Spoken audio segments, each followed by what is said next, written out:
ሰላም ጤና ይስጥልን የተከበራችሁ የአሚኮ ወቅታዊ ተከታታዮቻችን እንደምን ሰነበታችሁ።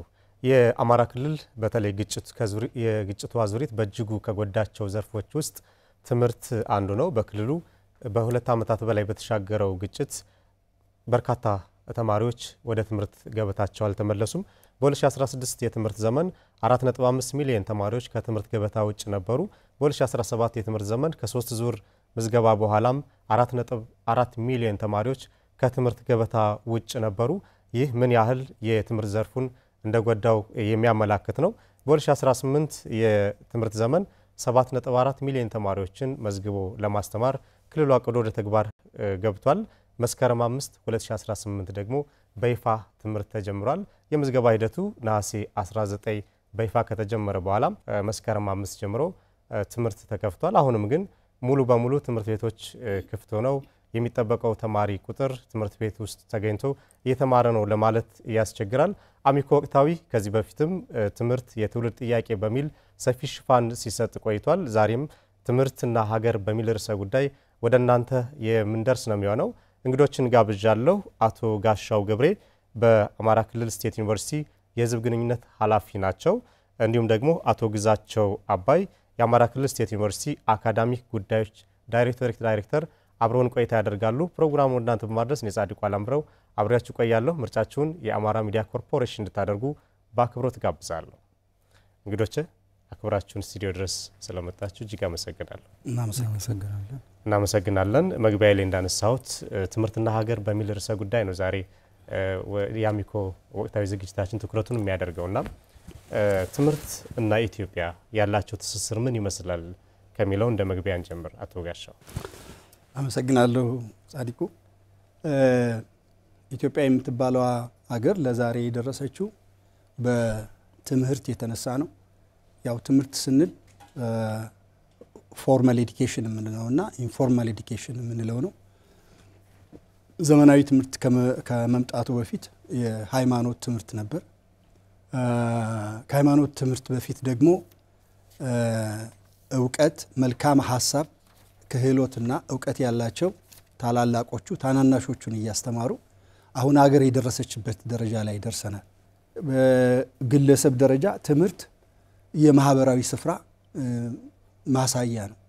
አንድ ሰው የተማረ ከሆነ ማህበራዊ ስፍራው አዋቂ ነው ማለት ነው። ሁለተኛ አንድ ሰው በተማረ ቁጥር የኢኮኖሚ አቅሙ ከፍ ያለ እንዲሆን በር የሚከፍትለት ነው የሚሆነው። ያው ትምህርት የሚባለው የሐሳብ የዕውቀትና የክህሎት ማድ ስለሆነ ሰው በተማረ ቁጥር በኢኮኖሚ አቅሙም ከፍ ያለ ይሄዳል ነው። ሌላው አዋቂነትን የአዋቂነት መለኪያም ነው። ትምህርት የሚባለው የአእምሮ ልማት ነው። ትምህርት የሚባለው የአእምሮ ልማት ነው። የለማ አእምሮ ደግሞ ሀገርን ያለማል። ያለማ አእምሮ ደግሞ ሀገር እንድትለማ የሚያደርግ አይደለም። ስለዚህ ኢትዮጵያና ትምህርት ሀገርን በማልማት ሰላምን በማጽናት ሁነኛ ነገር የምንጫወትበት መሳሪያ ነው በኢትዮጵያ ማለት ነው። የኢትዮጵያን የትምህርት ሁኔታ ትንሽ ስናይ ትምህርት የተጀመረው ሃይማኖታዊ ትምህርት ነው። እንግዲህ በአራተኛው ክፍለ ዘመን ኢዛና ከነገሰ በኋላ ገዳማትና አብያተ ክርስቲያናት በተለይም ከ330 ዓመተ ምህረት ጀምሮ የማስተማር ስራ ጀመሩ ማለት ነው። ጭራሽ በ6ኛው መቶ ክፍለ ዘመን ደግሞ ሃይማኖታዊ ትምህርት በተለይም የክርስትና ሃይማኖት ትምህርት ስፍራውን ይዞ ነበር ማለት ነው። እሱ ብቻ አይደለም። በ7ኛው መቶ ክፍለ ዘመንም የእስልምና ሃይማኖት ትምህርት የቁርአን ትምህርት መስጊዶች ትምህርት ቤቶች ሆነው ያገለገሉበት ሁኔታ አለ። ከዚያ ቀጥሎ በ1898 የመጀመሪያው የስዊድን ሚስዮናውያን በሰሜንና በምዕራቡን አካባቢ ይዘው መደበኛ ትምህርት ማለት ሃይማኖትና ትምህርትን ጨምረው የሚያስተምሩበት የመደበኛ ስራ ትምህርት ነው የመጣው ማለት ነው። ዘመናዊ ትምህርት በሚመለከት ኢትዮጵያ ውስጥ ለመጀመሪያ ጊዜ የትምህርት አዋጅ የታወጀው በ1906 ዓ.ም ነው በዳግማዊ ምኒልክ አማካኝነት። ዳግማዊ ምኒልክ በ1908 ዓ.ም በስማቸው የመጀመሪያውን ትምህርት ቤት እንዲመሰረት አደረጉ ማለት ነው። ከዚያ በኋላ ቀዳማዊ ኃይለ ሥላሴ ደግሞ በየክፍላተ ሀገራት ትምህርት ቤቶች እንዲመሰረቱና የህዝቡ ለትምህርት ተደራሽ እንዲሆን ስራ ሰርተዋል። በኋላ የመጣው መንግስት የደርግ መንግስት ነው። የደርግ መንግስት ለትምህርት መስፋፋት ከፍተኛ ጥረት አድርጓል። እሱ ብቻ አይደለም፣ ህዝቡ የመሰረተ ትምህርት ዘመቻ በማድረግ ህዝቡ ከመሃይምነት ነፃ እንዲወጣ ከፍተኛ የሆነ ጥረቶች ተደርገዋል። ስለዚህ ኢትዮጵያና ትምህርት ምንድን አገናኛቸው ካል በኢትዮጵያ ውስጥ ያለው ማህበራዊ ኢኮኖሚያዊ እድገቶች በሙሉ በትምህርትና በኢትዮጵያ መካከል የተከናወኑ ናቸው። የትምህርት ስርዓቱ አሁን ላለንበት የማህበራዊ ሁኔታ አሁን ላለንበት የኢኮኖሚ ሁኔታ ያደረሰን ነው ማለት ነው። አቶ ግዛቸው ምናልባት ትምህርትና ሀገር ያላቸውን ትስስር የሚጨምሩት ነገር ካለ ደስ ነው። በጣም ጥሩ። ለአንድ ሀገር ልማት እድገት በአጠቃላይ መነሳትና የመውደቅ ዋናው መሳሪያ ወይም ቱልስ ብለን የምንወስደው ትምህርት ነው። ትምህርት ዘርፈ ብዙ ተግባራት ያሉት ናቸው። እንግዲህ በተለይ በኢትዮጵያ ቅድም እንደተነሳው የረጅም ጊዜ በሃይማኖታዊ ትምህርት ከዛም ዘመናዊ የትምህርት ጊዜያትን ያሳለፍነበት ወቅት ነው የነበረና በተለይ አንድ ሀገር ሎክድ እንዳትሆን ከውጭም በሀገሯ ውስጥም ያሉትን ሶሻል ካፒታል በተለይ ሂዩማን ካፒታሉን ለማሳደግ የሚያስችል አቅም ሊፈጥር የሚችል ትምህርት ነው።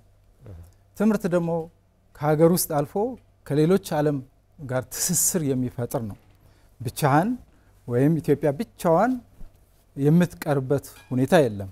የትምህርት ማህበረሰብ ራሱን የሚተካበት መሳሪያ ነው ማለት እሴቶቻቸው፣ ወጎቻቸው፣ ባህሎቻቸው፣ ታሪኮቻቸው የማይናወጡ ተያያዥ የሆኑትን የሚወራረሱበት ከጀነሬሽን ጀነሬሽን ወይም ከትውልድ ትውልድ የሚሻገርበት ትልቅ መሳሪያ ነው።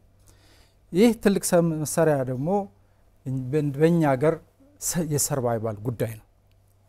የመኖር ያለመኖር ጉዳይ ነው። ስለዚህ ይህ ማለት ደግሞ በእድገት በተመሳሳይ ደግሞ ዘመናዊነትን እንበል ወይ መዘመንን ሊያመጣ የሚችለው ከመጀመሪያ ጀምረ ስንመጣ በትምህርት ስናልፍ ነው። ስለዚህ ኢትዮጵያ እንደ ኢትዮጵያነት እንድትቀጥል ከተፈለገ ትምህርት የማይተካ ሚናውን ሊጫወት ይገባል። አንዳንድ ጊዜ መዘመንን የሚያመጣው ያለህን ዕውቀት፣ ያለህን ክህሎት፣ ያለህን አመለካከት እየቀየር የምትሄድበት ነው ማለት ነው። በጣም ጥሩ። ትምህርት የአንድ ሀገር የህልውና ጉዳይ ነው እያሉ ነው አቶ ግዛቸውና ስለዚህ ሀገርን በመገንባት ሂደት በትምህርት ያለፉ ምሁራን ድርሻቸው ሚናቸው ምንድነው የሚለው እናንሳ። አቶ ጋሻው አንድ ምሁር ለምሁርነት እንዲበቃ ማህበረሰቡ አስተዋጽኦ አድርጎለታል። አብዛኛው ምሁራን ባሉበት ሀገር በርካታ ያልተማረ ህዝብ ነው ያለው። ይሄ ያልተማረ ህዝብ ለምሁራን መኖር በልዩ ልዩ መንገድ አስተዋጽኦ ያደረገ ነው። ስለዚህ ምሁራን የማህበረሰቡ ድካም ውጤቶች እንደሆኑ መጀመሪያ ማሰብ አለባቸው። ሁል ጊዜ ትምህርት የልማትና የሰላም መሰረት ነው ካልነ ይሄ ምሁር እንዲለማ ህብረተሰብ ዋጋ ከፍሏል ካልነ ምሁራን ከፍተኛ የሆነ አስተዋጽኦ ማበርከት አለባቸው። ለምሳሌ የምሁራን ሚና አገር የሚገነባበትን የፖሊሲና አስቸጋሪ ኢሹዎች ወይም ደግሞ አስቸጋሪ አጀንዳዎች ሲመጡ እነዚህን አጀንዳዎች እንዲስተካከሉ የማድረግ ኃላፊነት አለባቸው። መፍትሄ ተቋሚ የሆኑ ስራዎች። አዎ፣ ለምሳሌ የአገሪቱ ፖሊሲ የኢኮኖሚ ፖሊሲ ውጤታማ እንዲሆን ማን ነው ይህንን ማምጣት ያለበት? ይሄ ከምሁራን አምሮ ነው መፍለቅ ያለበት። የአገሪቱ የንግድ ፖሊሲ ውጤታማ ፖሊሲ ተግባራዊ እንዲሆን በምሁራን አምሮ ውስጥ ነው መምጣት ያለበት። እንዳሁኑ ደግሞ አስቸጋሪ የሆኑ ችግሮች ሲፈጠሩ ደግሞ ኢሹዎች ናቸው እነዚህ። አሁን እየተነጋገርንበት ያለ የትምህርት ጉዳይ የትምህርት አጀንዳ ነው። የትምህርት አጀንዳ አደጋ አጋጥሞታል። የትምህርት አጀንዳ አደጋ ሲያጋጥመው ምሁራን ቁጭ ሊሉ አይችሉም። ምክንያቱም እነዚህ ምሁራን የተገኙት በትምህርት ነው። ስለዚህ ኢሹ ፍሬም አድርገው አጀንዳ ቀርጸው ማህበረሰብን የማንቃት ኃላፊነት አለባቸው። ችግሮች ሊገጥሙ ይችላሉ። በጥናት ላይ የተመሰረተ ሳይንሳዊ የሆነ ውጤቱ ደግሞ አሻጋሪ የሆነ ጥናቶችን አምጥተው ማህበረሰቡ እንዲረዳ፣ መንግስት እንዲረዳ፣ የሚዲያ ተቋማት እንዲረዱ የማድረግ ኃላፊነት የምሁራን። ሌላ ቀርቶ ህዝብን የማንቃትና የማስተማር ምክንያቱም ማህበረሰቡ እነዚህን ሰዎች አንቅቷቸዋል፣ አድርሷቸዋል፣ አብቅቷቸዋል። ህዝብ ደግሞ ሲቸገር ህዝብ ችግር ሲገጥመው ደግሞ የማንቃት ኃላፊነት የምሁራን ኃላፊነት ነው። የምሁራን ኃላፊነት ሌላው ብሔራዊ ጥቅም የሚጎዳ የትኛውም አይነት ተግባር እንዳይፈጸም ኃላፊነት ወስደው ስራ መስራት አለባቸው። ምክንያቱም የምሁራን መኖር አገርን እንዲጠብቁ፣ አገርን እንዲያስከብሩ፣ አገርን በዓለም ፊት ተሟጋች እንዲሆኑ፣ የሀገሪቱን ብሔራዊ ጥቅም እንዲያስከብሩ ነው። ባለፉት ዘመናት በርካታ የሆኑ ምሁራንን አንዳንድ ምሁራንን መጥቀስ እንችላለን። በዓለም ፊት ቆመው የኢትዮጵያን ጥቅም የሚያስከብሩ ንግግሮች፣ መልእክቶች ይዘው ያኮሩን ምሁራን አሉ። በቅርቡ የህዳሴ ግድብ በርካታ ውይይቶች ላይ አቋም ይዘው ይነጋገሩ የነበሩ የኢትዮጵያን ጥቅም በማስከበር በዓለም መድረክ በተለያዩ ጊዜያት የኢትዮጵያን ጥቅም በማስከበር ሐሳባቸውን ያነሱ የነበሩ ምሁራንን ማንሳት እንችላለን። ከምንም በላይ ደግሞ ተቋማዊና ግለሰባዊ የሥራ ባህል እንዲፈጠር ከፍተኛ ሚና መጫወት አለባቸው ምሁራን። አሁን እኮ የትምህርት ተቋማት ከትምህርት ስራ ውጭ ሆነዋል ነው። ታዲያ ምሁራን ምን ማድረግ አለባቸው? የትምህርት ተቋማት ኢንዲፔንደንትሊ ተማሪዎችን የማልሚያ ስፍራዎች ይሁኑ የሚል አቋም ይዘው የተሻለ የትምህርት ባህል፣ የትምህርት ስራ፣ የተቋም ባህል እንዲፈጠር ስራ መስራት አለባቸው።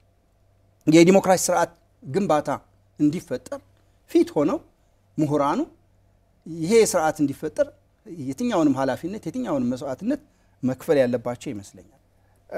የተረጋጋች እና የበለጸገች ሀገር እንድትፈጠር በተለይም ቀድሞ ወንድሜ ሲናገር የሰው ሀብት ልማቱ ጠንካራ እንዲሆን ዋና የስራው መሪዎች ናቸው።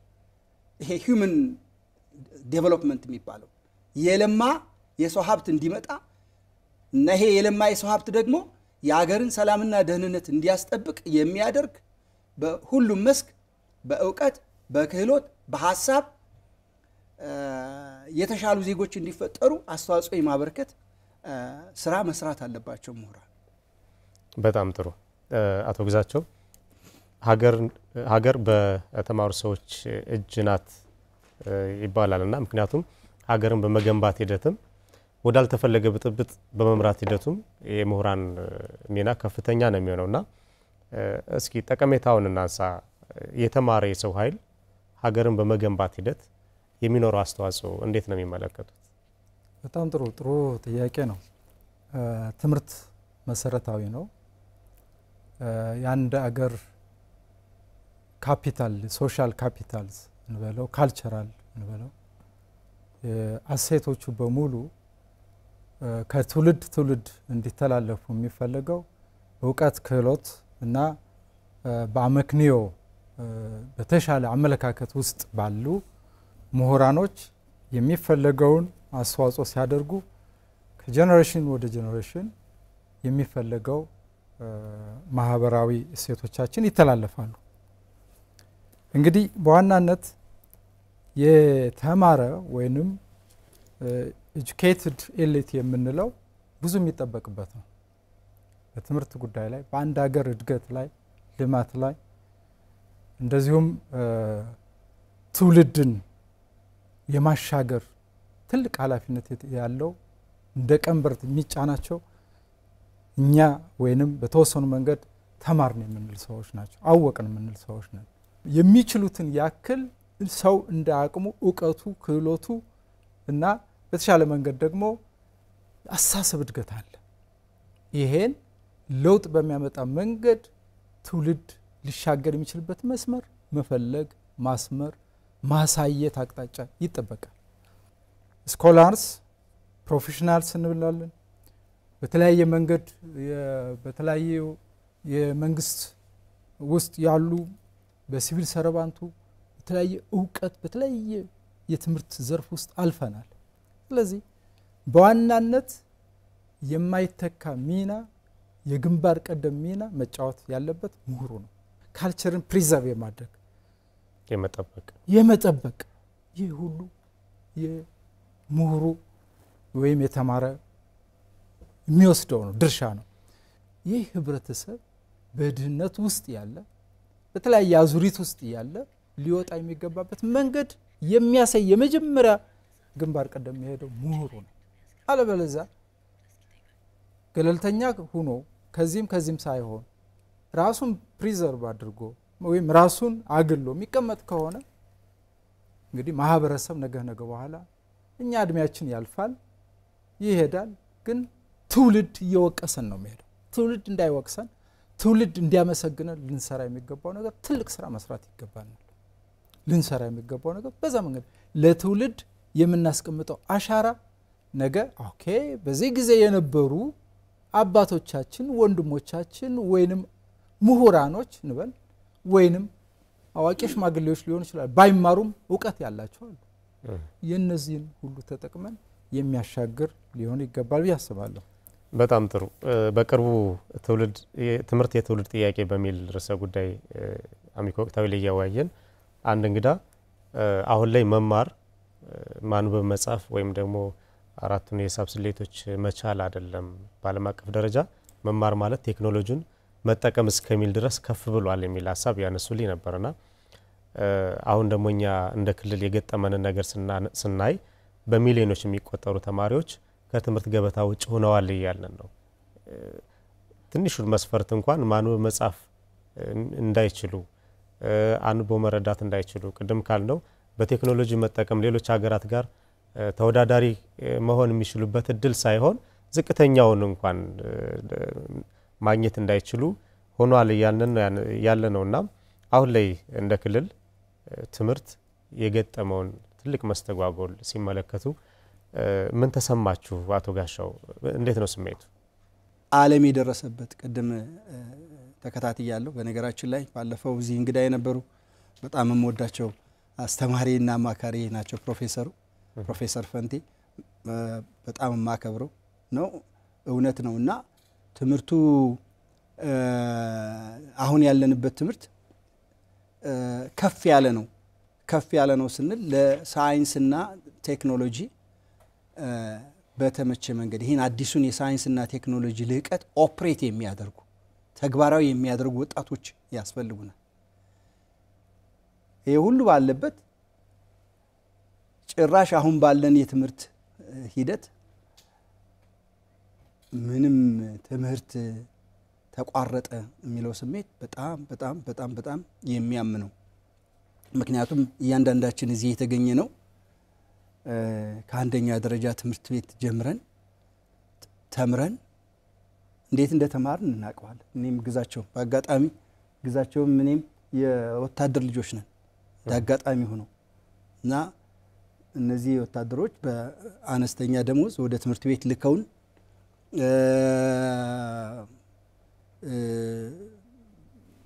ፊደል እንድንቆጥር ፊደል ቆጥረን ደግሞ ኃላፊነት ወስደን ማህበረሰብን እንድናገለግል ማህበረሰቡ ደግሞ በመማራችን እየደገፈን እያገዘን እየደረስነን ዛሬ ትምህርት ተቋረጠ የሚለው በጣም በጣም በጣም ከባድ ስሜት ነው። ምክንያቱም ዊንስተን ቸርችል የሚባለው ሰውዬ ለትምህርት ዋጋ የማይከፍል ሀገር በኑሮ ዘመኑ ሁሉ ወደፊት ዋጋ እየከፈለ ይኖራል እና ዛሬ ትምህርት ቤቶች እንዲቆሙ የትምህርት ስርዓት ሌላውን ሴኩላር ሆኖ ተቋማት ከየትኛውም ጫና ነፃ ሆነው የኤዱኬሽናል ሴኩላሪቲ የትምህርት ሴኩላሪቲ ተከብሮ የትኛውም አይነት የፖለቲካ የትኛውም አይነት የሃይማኖት የትኛውም አይነት ጣልቃ ገብነት የሌለበት ነገር ግን ወጣቶችን የሚገነባ በሳይንስና ቴክኖሎጂ የተደገፈ ወጣቶችን የሚያለማ የትምህርት ስርዓት እንዲፈጠር ማድረግ ሲገባን ይሄ ተቋርጦ እኛም ዝም ብለን መፍትሄም ሳናገኝ ስለ ገጠመን ችግር ብቻ እያወጋን መኖር እጅግ አስቸጋሪ ነው። ምን ስሜት ተሰማ በግል ካልክ ሐዘን ነው የሚሰማኝ። እኔ በጣም አዝናለሁ። አንድ ስቶሪ ልንገርህ ወንድሜ። የእህቴ ልጅ እዚህ ቅርብ ነው መጣና ሰላም ነህ በላይ ያልኩት ደህና ነኝ አለኝ። ትምህርት እንዴት ነው? ያያ እኛ እኮ ትምህርት አንማርም አለኝ። እና የተሰማኝ ስሜት አስበው በልጅነትህ ክረምት ትምህርት ቤት ተዘግቶ መስከረም እስክትገናኝ ድረስ እንዴት ክረምቱ እንደሚረዝም እኔ አሁን አድጌ ክረምቱ አጭር ነው። የአንደኛ ደረጃ ትምህርት ቤት ተማሪ ሁኜ በህፃንነቴ ክረምት ማለት እንደ አንድ አመት ነው የምቆጥረው። ለምን ወደ ትምህርት ቤት ለመሄድ የምጓጓበት ነው። ክረምቱ አለ፣ ዝናቡ አለ፣ እንትኑ አለ፣ ጭቃው አለ፣ ዳመናው አለ፣ ቅዝቃዜው አለ እና ወደ መስከረም ትምህርት ቤት ለመሄድ ልብስ ይገዛልሃል፣ ደብተሮች ይገዙልሃል፣ ቦርሳ ይገዛልሃል። ከዛ በኋላ አብረው ካልነበሩ ልጆች ጋር ክፍል የመገናኘት ፍላጎት አለ። የሚሰጥህ ደስታ ሌላ ቀርቶ የትምህርት ቤቱ እሳር፣ የትምህርት ቤቱ አበባ፣ የትምህርት ቤቱ ዛፍ ሽታ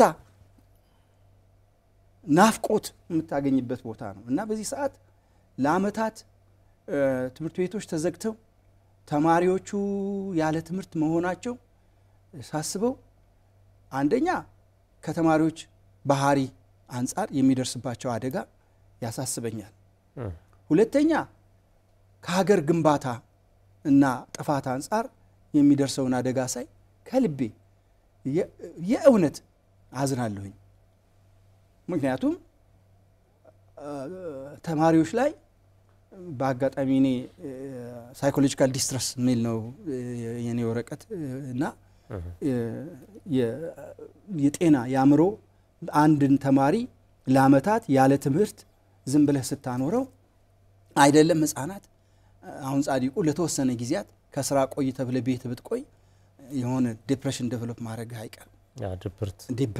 ድብርት። ስለዚህ እጅግ በጣም ከሱ ብቻ አይደለም ሰው ከትምህርት ሲነሳ እና ከስራ ውጭ ሲሆን ህፃናት ስለሆኑ ወደ አልተገባ ባህሪ መሄዳቸው አይቀሬ ነው።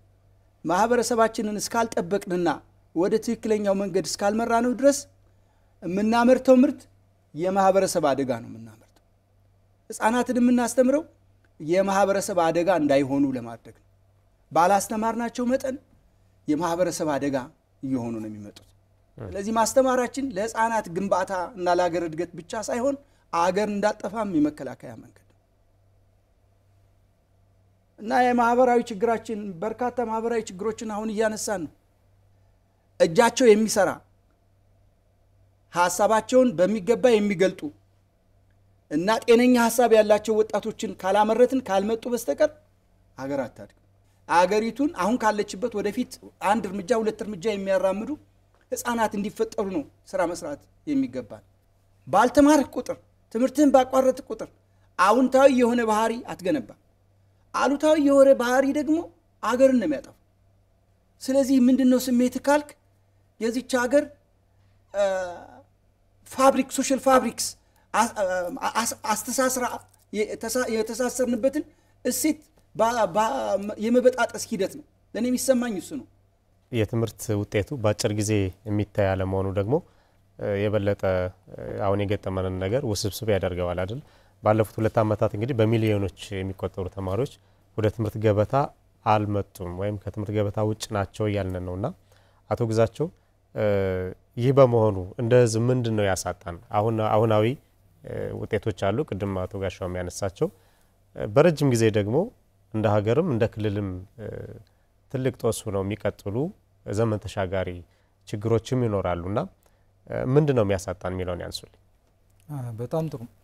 በተለይ በዚህ በአማራ ክልል የቅድም በቀረበው መረጃ መሰረት ከ2016 ጀምሮ እስከ አሁን ምናልባት እንግዲህ ትክክለኛ ፊገሩን ባናውቅም 7.5 ወይም 7.4 ሚሊዮን ተማሪዎች ይመዘገባሉ ወይም ወደ ትምህርት ገበታ 2018 ይገባሉ ተብሎ ነው የሚገመተው።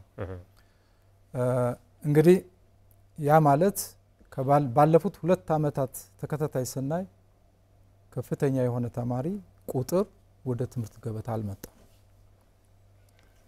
ወደ ትምህርት ገበታ አልመጣም ማለት በአገሪቱ ክልሉ እንደ አገር የሚጫወተው ሚና አለ።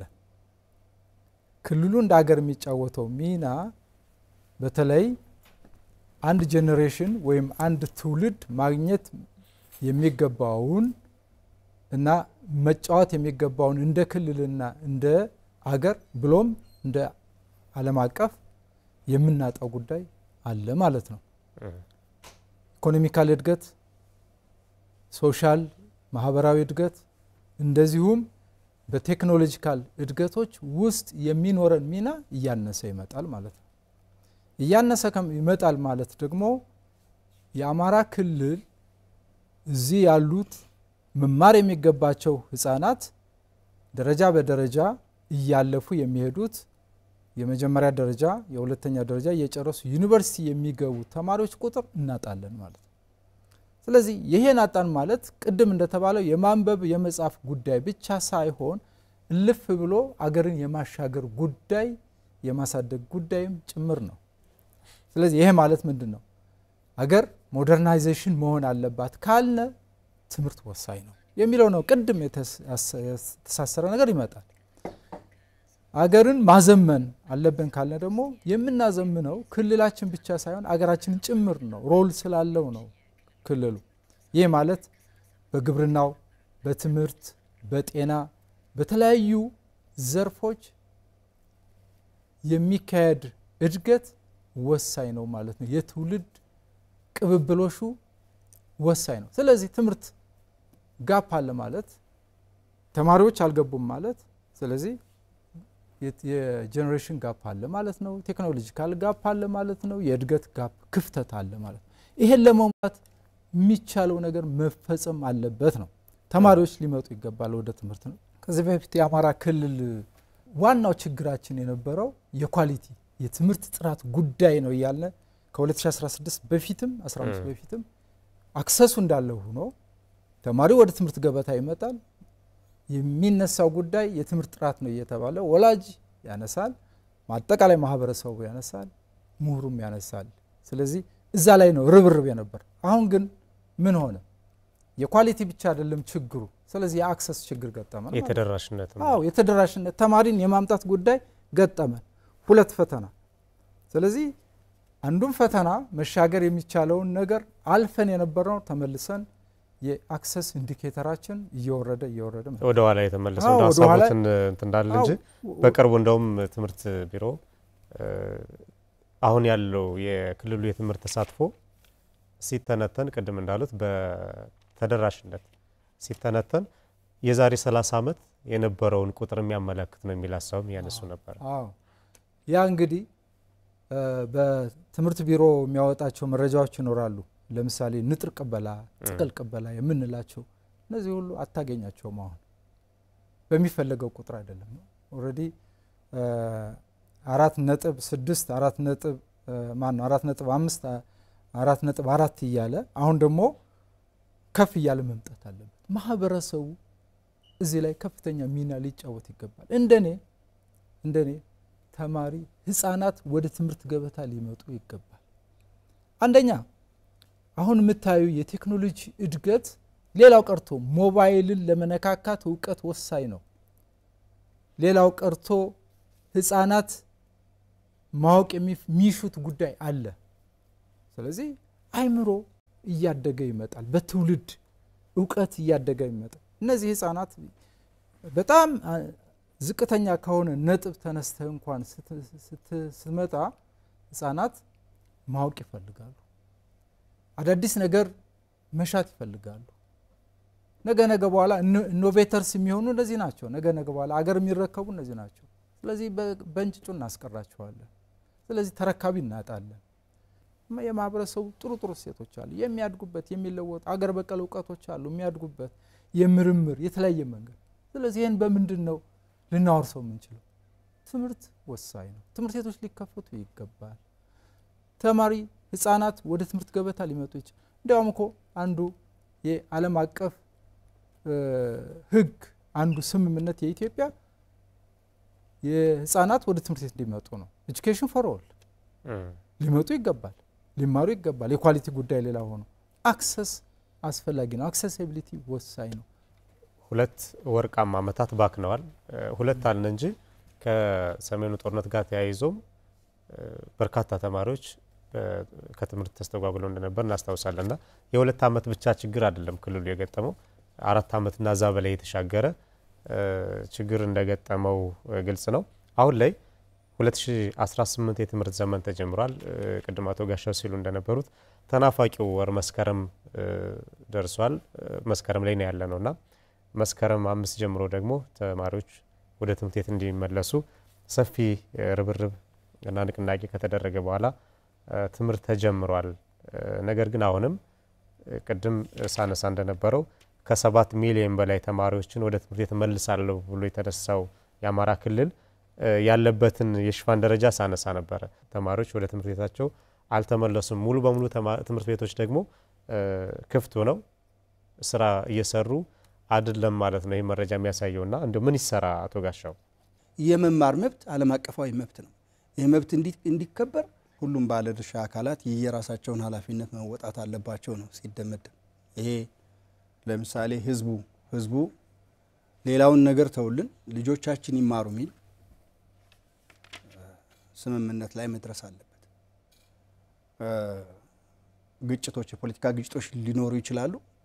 ይሄ ግጭት ግን የተማሪዎች ወደ ትምህርት ቤት አለመሄድ በመሳሪያነት ማገልገል የለበትም እሱ። ስለዚህ ህዝቡ በቃ ትምህርት ቤቶቻችን ይከፈቱ፣ ተማሪዎች ይማሩ የሚል አቋም መያዝ አለበት። እሱ ብቻ አይደለም፣ ህዝቡ ከመንግስት ጋር በመተባበር ትምህርት ቤቶቹ ፈራርሰው ከሆነ ወደ ነበሩበት መመለስ፣ መጠገን የሚገባቸው ካሉ መጠገን፣ ለምቹ ከባቢ እንዲፈጠር ማድረግ፣ መምህራንን ደግሞ መደበኛ ስራቸውን ብቻ እንዲያከናውኑ የትምህርት ስራቸውን እንዲያከናውኑ ምቹ ሁኔታ መፍጠር ያስፈልጋል። ይህንን ካደረግን ሌላ ቀርቶ ፖለቲካ ልዩነት አንስቶ የሚፋለመው ኃይል ህዝቡ ሊያነጋግር ይገባል። የትምህርት ስራ ይቀጥል። ምክንያቱም የጄኔሬሽን ጋፕ ወይም ደግሞ የትውልድ ክፍተት እየተፈጠረ ቅድም ያልኳቸው የስነ ልቦና ቀውስ እየተፈጠረ ነው። አገርን የሚጎትት ተግባር እየተፈጠረ ነው። እሴቶቻችን እየተሸረሸሩ ነው የሚል ጥያቄ አንስቶ ህዝቡ ፊት ለፊት መሞገት አለበት። ታዋቂ ግለሰቦች በተመሳሳይ መንገድ ኢንፋክት ህዝቡ እያነሳ ነው እያየን ነው በሚዲያዎች ትምህርትን አትንኩብን የሚል አጀንዳ ማንሳት አለበት። ምሁራን ከዝምታ ወጣው የወጣቶችን በከፍተኛ ደረጃ በደል ተገንዝበው ሌላውን ነገር ትተው የትምህርት ስርዓቱ እንዲቀጥል የበኩላቸውን ድርሻ መወጣት አለባቸው።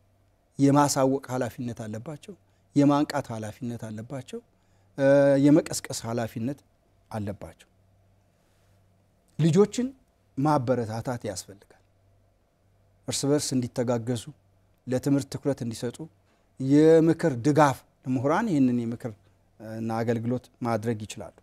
የትምህርት ስራ የአገር ልማት ጥያቄ ነው። የትምህርት ስራ ማቋረጥ በህፃናት ላይ በደል ማድረስ ነው። ስለዚህ ህፃናት ወደ ትምህርት ቤቶቻቸው ይሄዱ የሚል ሐሳብ ማንሳት አለበት። መንግስት የፒስ ኤንድ ሴኩሪቲውን ማስከበር አለበት። የመንግስት ትንሹ ኃላፊነት የሀገርን ሰላምና ደህንነት ማስከበር ነው። እነን በሚመለከት ማስከበር አለበት።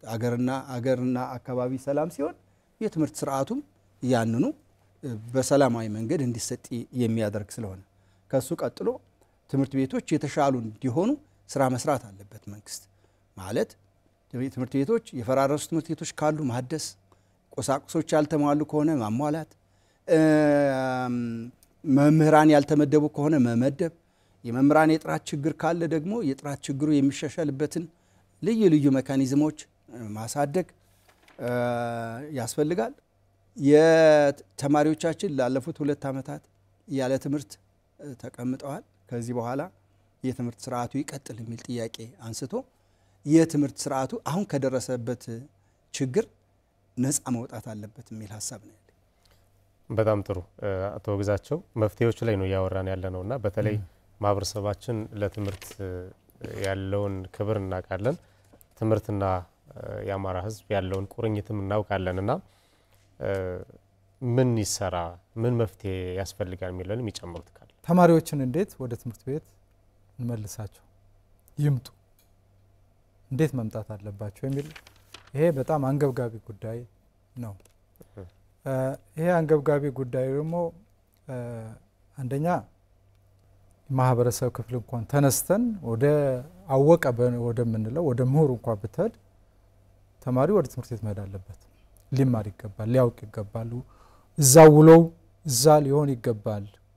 ሊያውቅ የሚገባቸው ነገሮች ጉዳዮች አሉ ስለሆነ ስለዚህ ህብረተሰቡ አንደኛ ሊንከባከበው የሚገባ አካባቢ ያሉ ትምህርት ቤቶች ተማሪዎች ሊማሩ የሚችሉትን ከሚመለከተው አካል ማህበረሰቡ ሊወያይ ይገባል።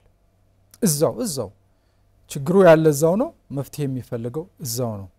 ከላይ የሚመጣ መፍትሄ ሊኖር ይችላል፣ ከስር የሚሄድ መፍትሄ ሊኖር ይችላል። ሁለቱን አቀናጅቶ መሄድ የሚገባበት ሁኔታ መፈጠር አለበት። ስለዚህ እኔ ብቻ ነው ማውቅልህ ይሄ ነው መፍትሄው ሳይሆን ታች የሚያነሳው ይሄ ችግር አለ መፍትሄው በዚህ መንገድ ይሁን የሚል ማህበረሰብ መፍትሄው ሊያገኝ ይገባል። ምናልባት አንዳንድ ጊዜ አንዳንድ ትምህርት ቤቶች የሚፈለገው ሪሶርስ ላይኖራቸው ይችላል፣ የሚፈለገው ላይኖር እንትን ይችላል። ማህበረሰቡን ያሳተፈ ከዚህ በፊትም ትምህርት ቤት ግንባታ በትምህርት ቤት ከፍተኛ ሚና የሚጫወት ማህበረሰቡ አለ፣ ድርሻ አለው። መንግስት በራሱ የማህበረሰቡ ደግሞ የራሱ ድርሻ አለው። ስለዚህ ያ ድርሻቸውን እየተወጡ እንዲመጡ ማድረግ ነው። ምናልባት አንዳንድ ጊዜ አንዳንድ ትምህርት ቤቶች በጣም አስቸጋሪ ከሆኑ በሰፈር ወይም በመንደር ሊማሩ የሚችሉባቸው ጉዳዮች መፈለግ አለበት። በአካባቢያቸው እዛ ያሉ ተማሪዎች መጽሐፍ አግኝተው እዛ ዕውቀት ያላቸው ተማሪዎች እዛ ያሉ አካባቢ ሊያስተምሯቸው ሊቃኟቸው እንዲያው ቢያንስ እንኳን የትምህርት ፍላጎታቸው እንዳይደክም የሚያደርጉ የሰፈር አደረጃጀቶች ሊያስፈልግ ይችላል። ምናልባት የከፋ ችግር ወደ ትምህርት ቤት ማያመጣ ነገር ካለ እዛው አካባቢ ስለዚህ መጽሐፉን ተደራሽ የምናደርግባቸው ጉዳዮች ይኖራሉ። መምራን ያሉበት አካባቢ ሊከታተሏቸው የሚችሉ ጉዳዮች ይኖራሉ። ስለዚህ እስከዛ ድረስ ሊወረድ የሚገባ ይኖራል። ምናልባት አንዳንድ ጊዜ ስታንዳርዳይዝድ የሆነ ካሪኩለም ሊቀረጽ ይችላል። ያን ካሪኩለም ምናልባት ማድረስ የማይቻል ከሆነ በተወሰኑ መንገዶች የስርዓተ ትምህርቱን ለምሳሌ እንበል አሁን ቴክኒክና ሙያ አንዳንድ ቦታዎች ላይ እንዲህ አይነት ችግር የገጠማቸው ካሉ ተማሪዎችን ሊቀበሉበት የሚችለው ስታንዳርዱን የጠበቀ አንድ ነገር ሆኖ ከስታንዳርዱ ደግሞ እንደ ክልሉ ተጨባጭ ሁኔታ እየተቃኘ ስርዓተ ትምህርት ሊቀረጽና ቢያንስ ማብቃት የሚቻል ጋፑን ያለውን ክፍተት ለመሙላት የሚያስችሉ ስርዓተ ትምህርቶችን ሊቀረጽላቸው የሚገባ ነገር ሊኖር ይገባል። ያ በጥናት ነው። በጥናት ተመስርቶ እንዲህ አይነት ጋፕ አለ፣ ስለዚህ ጋፑን የምንሞላው ይህ አይነት ስርዓተ ትምህርት ሲቀረጽ ነው። ቲቪቲ ላይ ሊሆን ይችላል፣ መደበኛ ትምህርት ላይ ሊሆን ይችላል። ትምህርትን የመከላከል ትምህርትን የመጠበቅ ኃላፊነት የማህበረሰቡ እዛው ማህበረሰብ ማለት እኛ ሌሎችም ነው። እኔ እዚህ አካባቢ ካለው እዚህ ያለውን አካባቢ እዛ ያለው ደግሞ ካለ እዛው ማህበረሰቡ። ስለዚህ በዛ መንገድ የነን ኔጎሺየብል ራይት አይደለም። ስለዚህ ኔጎሺየብል የምታረገው ራይት አይደለም። ስለዚህ ይሄ የምትደራደረው አይደለም። በትክክል ትምህርት ሊማሩ ይገባል ነው። በግራ በቀኝ በማንኛውንም አቅጣጫ ትምህርት ማንም ያስፈልጋል ብሎ የሚያስበው። ስለዚህ በዛ መንገድ የሚመለከታቸው አካላት እዛ ነው። ስለዚህ ትምህርት እንዲቀጥል ከተፈለገ ደግሞ ሊቋረጥ የሚገባቸው ማንኛውንም ኦል ኮስትስ ተከፍሎ ትምህርት ተማሪዎች ሊመጡ ይገባል። እንደባለፈው አመትና እንደዛ ከሆነ ደግሞ 3 ነጥብ ወይም half of a million ማለት ነው እንግዲህ ማለት ያ የተቀመጠው 4 ነጥብ 4 ከሆነ ከ7 ነጥብ 4 እንኳን ስታነሳው 3 ነጥብ ምናምን ሚሊዮን ተማሪ አሁንም ባይገባ እንግዲህ ወደ 30 አመት የወሰደን ከሆነ አንድ ጄኔሬሽን ኦሬዲ እየመከነ ነው ማለት ነው። አንድ ጄኔሬሽን አጣናል ማለት ነው። አንድ ጄኔሬሽን ደግሞ ስናጣ ቀላል አይደለም። ይሄን ሊገነዘብ የሚገባል እና ምናልባት ወደፊት የዚህ ሁኔታ ወደፊት ችግሩ የሚያመላክት አሁን ችግሩ እንዲደርስብን ሳይሆን የዛሬ 30 አመት ወደ ኋላ ወይንም 25 አመት ወደ ኋላ የሚመጡ ነገሮች ታሳቢ ተደርገው በፍጥነት ሊሰሩ የሚገቡ ነገሮች ይኖራሉ። መልቲፕላይ ሆነው የሚሰሩ ነገሮች መኖር አለበት።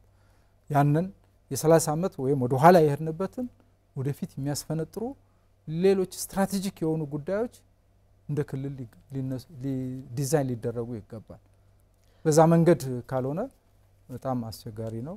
ስለዚህ ትኩረት ከላይ እስከታች ማህበረሰቡ፣ የመንግስት ሌሎችም አካላት እንበል የሲቪል ሰርቫንቱ በተመሳሳይ ከፍተኛ አስተዋጽኦ ማድረግ አለበት። ልጆቹ፣ ዘመዶቹ ሌሎች አካባቢ ወደ ትምህርት ቤት እንዲመጡ ያን አካባቢ የትምህርት ኤሪያው ሴፍ ስፔስ እንዲሆን የመጠበቅ ኃላፊነት የሁሉ ይሆናልና በዛ መንገድ ብናየው ጥሩ ነው። አቶ ግዛቸው አባይ የአማራ ክልል ስቴት ዩኒቨርሲቲ አካዳሚክ ጉዳዮች ዳይሬክቶሬት ዳይሬክተር፣ አቶ ጋሻው ገብሬ የአማራ ክልል ስቴት ዩኒቨርሲቲ የህዝብ ግንኙነት ኃላፊ፣ በነበረን ቆይታ እጅግ ደስተኛ ነኝ። በአሚኮ ወቅታዊ ተከታታዮቻችን ስም እጅግ አመሰግናለሁ። አመሰግናለን። የተከበራችሁ ተመልካቾቻችን ትኩረቱን ትምህርትና ሀገር ላይ ያደረገው የዛሬው አሚኮ ወቅታዊ ዝግጅታችን በዚህ ተጠናቋል። ፕሮግራሙን ወደ እናንተ በማድረስ እኔ ጻድቁ አላምረው ከመላይ ስቱዲዮ ባለሙያዎች ጋር አብራችሁ ቆይታ አደረኩ። በሌላ ጊዜ በሌላ ርዕሰ ጉዳይ እንገናኛለን። ሰላም ቆዩ።